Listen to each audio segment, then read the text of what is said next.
This is the Surplus Fund Ultimate Beginner's Guide, Episode 1. And in this video, we answer the question of which niche you should start with.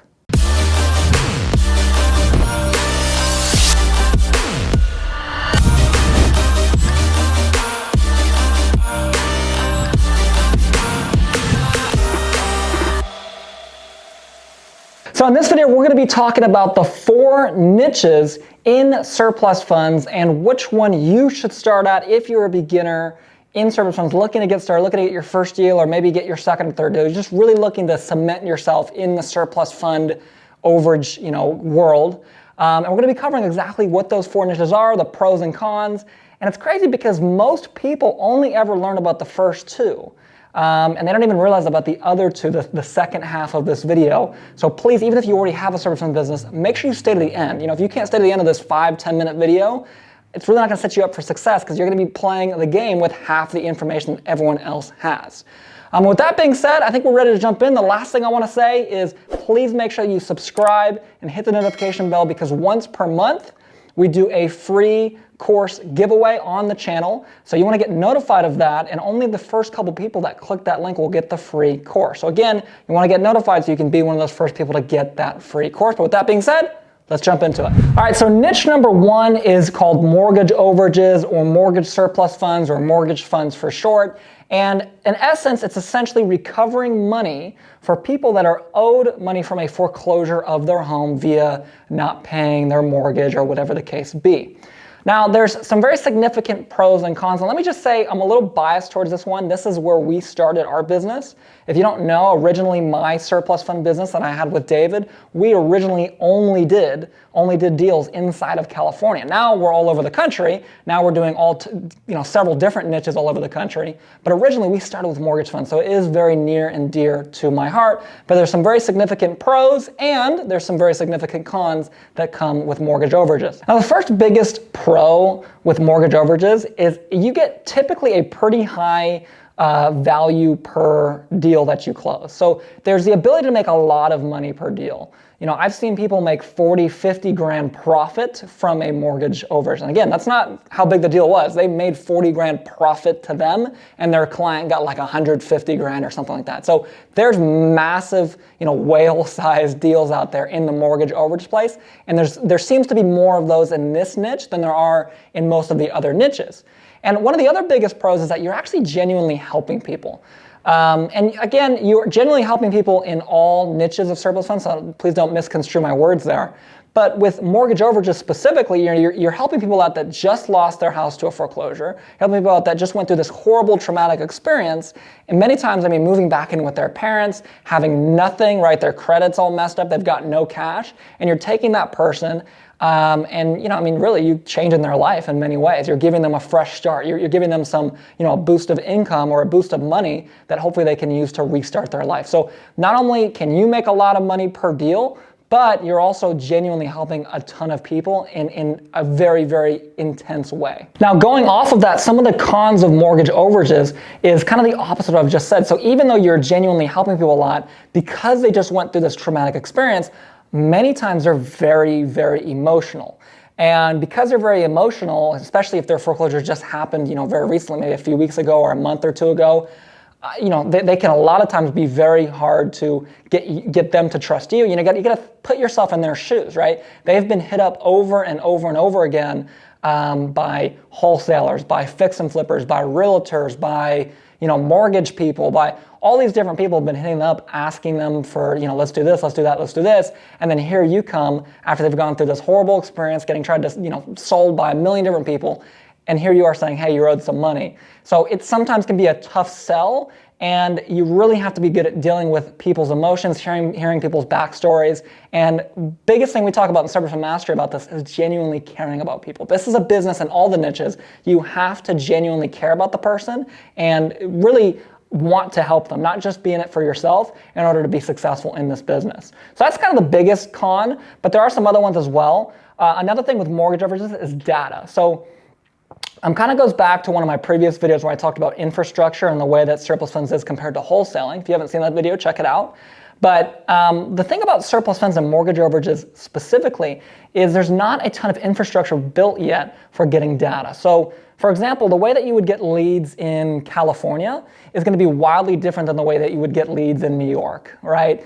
And because of that, it can be hard sometimes if you live in a state that's not the best state for mortgage overages. It can be hard to cross over to go to a different state without actually living there, unless you really are on the game with your data. And then the last major con with mortgage overages is that in many states they do require an attorney, where some of the other niches they don't. And mortgage overages, again, for someone that you're maybe a beginner, you're like, hey, I've never even done a real estate deal. I'm new to real estate, I'm new to surplus funds, I'm new to everything. To go out and recruit an attorney and train them on surplus funds, and you've never even done it yourself, can be a little bit daunting of a task. And on top of that, it's hard to just find a good attorney in the first place. So those are kind of the pros and cons of mortgage overages. And with that being said, let's jump into number 2, the second niche, which is tax overages. So I'm not going to spend as much time on tax overages because quite frankly, they're very similar to mortgage overages. Really the biggest difference here is that instead of the foreclosure being due to a mortgage or someone being behind on their payments to the bank, they're behind on some sort of tax situation, right? So they're very, very similar. Other than that, there are a couple different pros for tax overages. Once again, you're genuinely really helping people because they just went through this traumatic experience. Number 2 is the data is actually a little bit easier that I've seen to find for tax overages than it is for mortgage overages. Just slightly easier. It's not like this huge difference, but if you're just starting out, that little boost in being able to find leads easier can definitely make a big difference. And then the other thing is that with tax overages, there are some very distinct states where you just cannot do them in. In fact, there's a lot of states where you just cannot do them in. Whereas with mortgage overages, there are definitely some states where you can't do them in, but there seems to be less of those than tax overages. And then the last kind of pro/con, depending on how you look at it with tax overages, is the commissions are typically higher than some of the other niches, meaning the profit you can make per deal, but they are typically, from what I've seen, lower than mortgage overages, okay? Typically on a tax overage deal, I've seen people make anywhere from 5 to 15 to 20K on the higher. And of course, listen, there's deals that are more than that, don't get me wrong.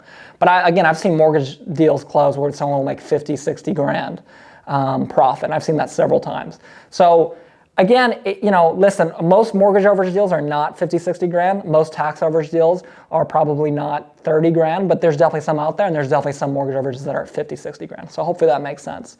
But again, those are so similar, so I'm not going to spend a lot of time. And most of you watching this video have probably already heard of those two and probably are kind of familiar with the pros and cons of either. What I'd rather jump into is niche number 3, which is state funds, aka unclaimed property, because a lot of people think they understand that niche, but they've been told a lot of, without making a pun here, a lot of fake news about state funds, about unclaimed property, and really they don't know what they're talking about. So some of the biggest pros to state funds is, number 1, it's a huge market, okay?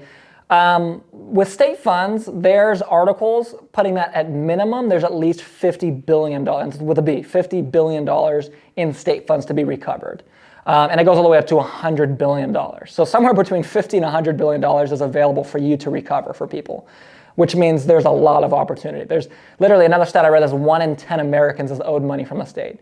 Again, tens of millions of leads for you to access anytime, right? So that's obviously a major pro. There's just a massive, massive market for it.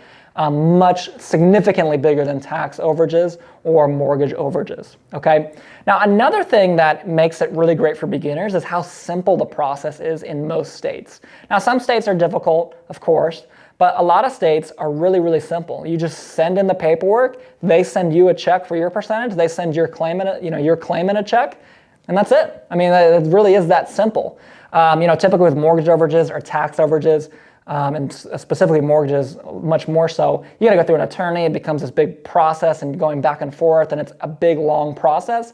With the state stuff, you just send in your paperwork, and it takes a little while, but you just get a check. There's nothing really there, right? Assuming that they didn't already claim the money. And that's another thing, is states seem to be pretty good at pulling their leads off as claims come in. Mortgage overages, sometimes you'll end up calling someone and they just want extra money. So they're like, hey, yeah, I haven't claimed this already, or, oh, I didn't know I had that much, or whatever it is, and you end up spending some time on paperwork and in reality they've already claimed it, right? So that will happen occasionally with mortgages and taxes. With state funds, of course, it's possible.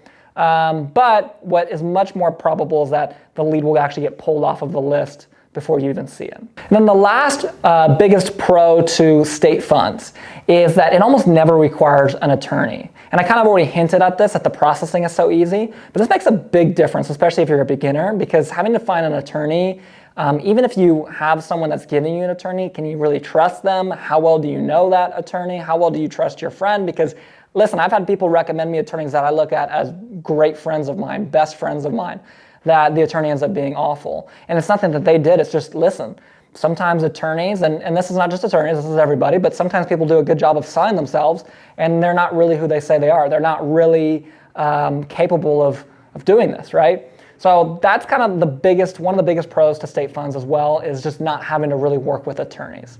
Now, some of the biggest cons to state funds is, number one, is your commissions are capped. So typically you're going to be making a little bit less, and in many cases a lot less per deal than you would on a mortgage overage or tax overage. Now, to state funds credit, I mean, I was on an interview the other day with a student of ours who just made $26,000 profit on a single deal in a state fund situation, right? So there's definitely plenty of room to make a lot of money, but on average, you're looking between making 3 to maybe 7 to 10 grand per deal. Now, on the flip side, there are some state fund leads that are massive, and we're literally in the millions of dollars. But typically, listen, those are pretty hard to track down, so you really got to do a good job of tracking that person down, okay? But on average, the profit you'd be making per deal is going to be a little bit less with state funds than it is with some of the other niches. And then the last kind of con to state funds is that it changes widely based on each state, which, to be fair, is also kind of true with mortgage overages and true with tax overages as well. But the thing about state funds that is a little bit weird is, you know, you might go to a state like California, for example, where it's very simple, easy, and straightforward to do state funds. You can get the list right there. They give you contracts, all that. And then you go right next door to Nevada, where you can do state funds pretty easily. The commission's completely different. You can charge, I believe it's more in Nevada actually than California. But you actually can't get the leads online. They have to ship you a CD, right? So some of the states are kind of in the Stone Age.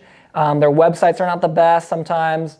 They're very kind of weird about the leads. And a lot of times you'll call the state, and even the people at the state either don't know what you're talking about or can be a little bit rude to you. Because, I don't know, they like to be rude. I mean, listen, we've all been in the DMV. I'm sure we've met some people there before that were not the most polite. It seems to be similar with the people that work in the state funds, in the unclaimed property division of state governments. All right, and I'm on to the last niche. So niche number 4, and this is the niche that, quite frankly, most people in surplus funds don't know about. Like I would say 90 to 95% of people in surplus funds don't know about. And it's called bankruptcy funds. And it is essentially helping recover money from a bankruptcy. It's pretty self-explanatory. And really, probably the biggest pro to bankruptcies is it's a massive blue ocean right now. It is a massive market, a massive blue ocean. And there's a lot of opportunity. You know, I think back to our program, Surplus Fund Mastery. You know, if you don't know, when we launched our program back in 2017, we only taught California mortgage overages. And then we made it national. We started teaching how to do mortgage overages in any state, right? And then we brought in state funds because there's something that we had discovered that we really liked. And we kind of put it as a little mini course, you know, gave it to all of our members for free. We put it as a little mini course at the end of Surplus Fund Mastery. And we called it the Private Investigator Mini Course. And for like months, like people looked at it, but they didn't really take it that seriously. And then one day, this guy, I'll never forget, he logs into one of our coaching calls and says, boom, I just got a check for, I think it was like $4,500 from a state fund deal. Took me like less than a week after joining the course to get that deal, to get the contract signed and sent in, okay? And everybody was like, whoa, this private investigative mini thing, it's not a joke, right? And all of a sudden, all these people, deal after deal after deal after deal, started coming from that little mini course. They said, you know, we really got to spend a lot more time on this and go way deeper to help more people. And so we did. And now it's a huge staple of our program. That is exactly where bankruptcy is right now.